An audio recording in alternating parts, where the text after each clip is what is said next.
Hi Year 6, welcome to Lesson 3 of this week's English. We're going to be continuing with our Hoverbike theme, but we're going to be writing a persuasive letter for the next few days. So let's get started. First of all, I'd like you to find this letter on the Google Drive. I'm going to read it through with you on the flip chart, but you might want to have a look at your own copy for reference. As we're reading, I want you to identify the key features of the text, namely the purpose of the letter, why it's been written, who the audience is, who is it intended for, what the layout of the letter is, so how it's been set out, what the paragraphs identify, and the style of the writing. So let's read it together. Dear Sir or Madam, I am writing to complain about the appalling service that I received at your fair and restaurant on Saturday the 12th of January. Firstly, upon arrival at your restaurant, I informed the waiter that I had booked a table for 8 p.m. However, I was rudely told that, since my table was not ready, I would have to wait outside. As a paying customer, I do not expect to be spoken to in such a disgraceful manner and forced outside into the cold. I was appalled. Having been disappointed by the poor attitude of your staff, we hoped that the food would make up for it. Unfortunately, the food was just as disappointing as the service. Upon being seated at our table, after an unacceptably long wait, we were told that there was a limited choice of pizza toppings. Next, we were absolutely horrified to see the waiter blow his nose on his apron as he returned into the kitchen to take our order to the chef. Furthermore, when our food arrived, my husband drew my attention to a large fly that was floating in his soup. After calling the manager to our table to complain, we were then told that we would still have to pay the total bill for this dreadful food. At no point were we offered any compensation. Finally, after paying the bill, which was shockingly overpriced, we went home thoroughly upset by the whole business. Obviously, I feel unable to ever return to your fair and restaurant again and request that you reimburse the cost of this completely unsatisfactory meal. Please find the receipt attached. I look forward to a prompt response. Thank you for your help in this matter. Yours faithfully, Mrs. Angry. Did you identify the purpose of the letter? Hopefully you did. From the tone and the style, hopefully the purpose was very clear that this was a letter of complaint. And the audience was the restaurant manager. The layout, hopefully you identified an introduction that briefly explained why they were writing, paragraphs here that detailed the events of the evening that had led to the complaint, and then lastly a conclusion identifying what they wanted done about the whole event. The style of the writing was very formal in its tone. Standard English was used all the way through, no contractions, and so the style was a very formal one. Now, one of the things you may have noticed as I was reading was the style was very negative throughout. So the negative emotive vocabulary that had been used through the writing emphasised just how appalled this lady was feeling about her whole experience. I'm going to underline some of the negative emotive language. I wonder whether you've identified it as we were reading together. I am writing to complain about the appalling service that I received.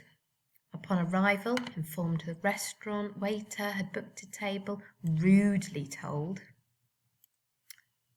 Wait outside. Paying customer. I wonder whether or not you've spotted the next one. Well done if you did. Disgraceful manner. This one was appalling up here, but she's appalled again down here. Disappointed is negative emotive language as well. And poor attitude of the staff. Let's read on. Let's see what else is on the next page. Some more emotive language here. Unfortunately, she's very disappointed, and she says so. Disappointing as the service. Did you spot this one? Unacceptably long wait. Have a little look, see what you can identify. Horrified. Are you skimming and scanning with me, looking for those negative emotive words? Dreadful food.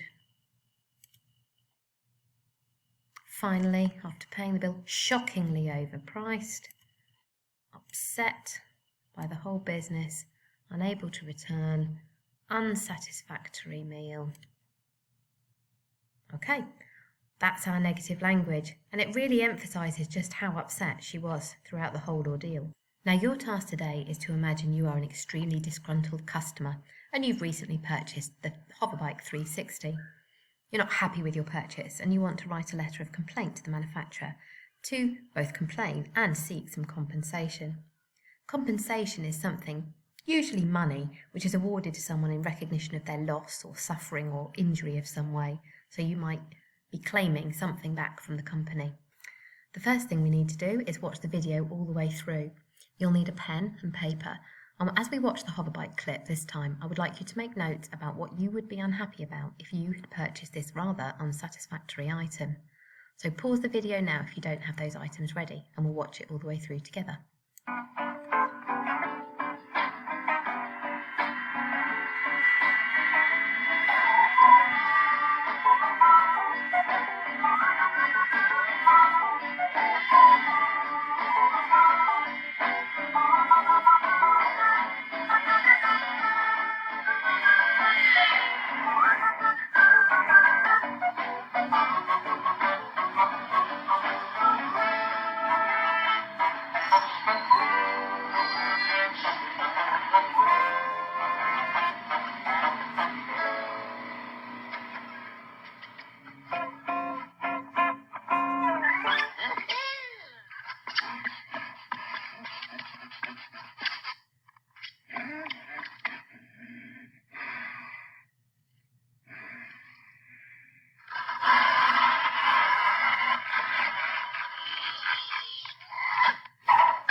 Now, I wonder what you made notes on while you were watching that video animation. I hope you enjoyed it.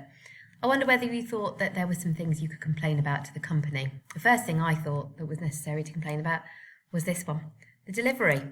The delivery service was awful. Dumped outside, no knock on the door. I don't know about you, but when packages arrive at my doorstep, I need to know they're there so that no one can run off with them, or pinch them, or they get damaged by being just left in the road. Something else you might have mentioned was the amount of excess packaging, how it was non-environmentally friendly, those polystyrene beads that blew everywhere, completely covered him with an avalanche of them, perhaps a little excessive as well. You might also have talked about how the bike really was quite difficult to handle and became out of control, possibly developing a mind of its own. It caused damage to his home, and you might mention that it caused him some injuries and therefore he might have a loss of income or something along those lines. If you're going to complain about something, you need to think about what the consequences were of the damage or the issues that happened, and then what you might be seeking compensation for from the company. I've added this page into our flip chart with some other negative emotive language because you're definitely going to need it today. There's a planning sheet on the Google Drive that I'd like you to use for this week's writing, and on your plan here you've got this explosive little shape down the bottom, and I'd like you to choose some of these words to pop into your plan. You might want to pause your video now and add those to the plan now to think about which ones you most want to use in your writing. This is what it looks like overall, the plan. You'll be able to look at this today, and we're going to be looking at the first couple of sections. So we're going to start organising our ideas. The first thing you need to think about is who you're complaining to. So we are complaining to this manufacturing company, Levitation International. We also need to think about what we're writing to complain about. So our introduction to our letter is going to explain to the manufacturers why we're writing to them.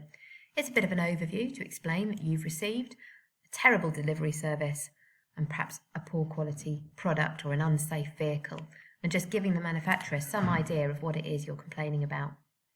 In this section, you're going to include the who, what, when, why, and where, just to introduce the whole purpose to your letter writing. There's an example here of an introduction that you might want to have a go at. First of all, I am writing to you to complain about a product that I recently purchased from your company, the Hoverbike 360. Unfortunately, I was incredibly unhappy with this purchase, and I feel disappointed by both the product and the service that I received. So you can see in my brief introduction, it's only a couple of sentences long. You're going to explain about your level of service, the fact that the vehicle was faulty or perhaps unsafe, and you're just giving the company an overview of why you're writing. There's a few example openers there that you might want to use in your writing when you start your introduction today. I've popped a couple more examples on the Google Drive here just so that you can have a little look and you can identify which ones you might magpie from. There's some really good language choices in these, and I want you to identify what you might magpie. You might describe receiving this product. You might talk about the anticipation and excitement that you had because you were going to get this new vehicle, but actually you were significantly disappointed after it caused extensive damage and caused you great harm, perhaps to yourself or otherwise. Words like purchased are better than saying I bought this product from your company. You also might have a look at this second example here. We've got some emotive language here. Unfortunately, I was incredibly unhappy with this purchase and I feel disappointed by both the product and the service that I received. It's a very formal tone in this writing as well. Now you may want to pause the video at this point to get your introduction written before we move on to planning and writing our first main paragraph. So the second job in today's lesson is to write paragraph 1. We need to plan it first, so we need to consider what we're going to write about as our first complaint. I'm deciding that delivery complaints are going to be the content of this paragraph, so I've made some bullet point notes. I've said the delivery driver had no consideration for my vehicle and left it outside my house. I might mention the fact that anybody could have stolen it. I might mention the fact that they didn't bother to notify me that they had turned up and that had delivered this item. There was no knock at the door, no note or delivery note, or hadn't left it with a neighbour. I think they were exceptionally rude as they just drove off before they received a signature from me or permission or acknowledgement that I'd received it. And I might mention some negative language here. Unacceptable service from a reputable company. Reputable means someone who's got a good reputation, and I might be disappointed. So you're going to plan this on the Google Drive. You've got that planning sheet. You don't have to use that though. Any piece of paper to do your planning on is absolutely fine. Having thought about what's going in that first section of writing then, I've got an example here to show you the first 2 paragraphs of your letter of complaint. This is a model for you to refer to. Dear Sir or Madam, I am writing to you to complain about a product that I recently purchased from your company, the Hoverbike 360. Unfortunately, I was incredibly unhappy with this purchase and I feel disappointed by both the product and the service that I received. Firstly, I was not impressed by your unacceptable level of service. Having paid for such an expensive vehicle, I was appalled to find the box containing my machine unceremoniously dumped outside my house. Surprisingly, there was no knock at my door or note to alert me to its arrival. Not only do I find this level of disregard to be careless, I also consider this to be incredibly bad manners. What if my hoverbike had been stolen? Any common thief could have simply stolen the item, and I would have been none the wiser. You can see in this writing then, you've got some negative emotive language that we've included. Got words like unfortunately, disappointed. So those notes that you made earlier in the flip chart and the video that we were talking about, you've got some language here that you might magpie, and it will help emphasize just how unhappy you are with the level of service and the fact that they didn't leave you any note or anything to let you know your hoverbike had been delivered. I've also included a question here, rhetorical question. What if my hoverbike had been stolen? Obviously they'd have to pay for a new one if that had been the case. And an exclamation mark at the end here to emphasize just how unhappy I am. Okay, some openers to get you started then on this first main paragraph of writing. Firstly, is a really good time conjunction that might set off your letter as you emphasize the first point of your complaint. It also implies that there's going to be more complaints to follow. So using firstly, the first point, or I must first explain, good way to start your first paragraph. By the end of today's lesson then, your letter needs to have the following. It needs to be an introduction and the first main paragraph of writing, plenty of emotive vocabulary, powerful vocabulary to impress your reader, describe and explain, and you can magpie from the models I've given you, and synonyms for hoverbike. Let's be careful here, we don't repeat hoverbike all the time. Use other words like vehicle, machine, product, bike, so that we're not repetitive in our writing. Good luck today, and I hope you do well in starting your letters.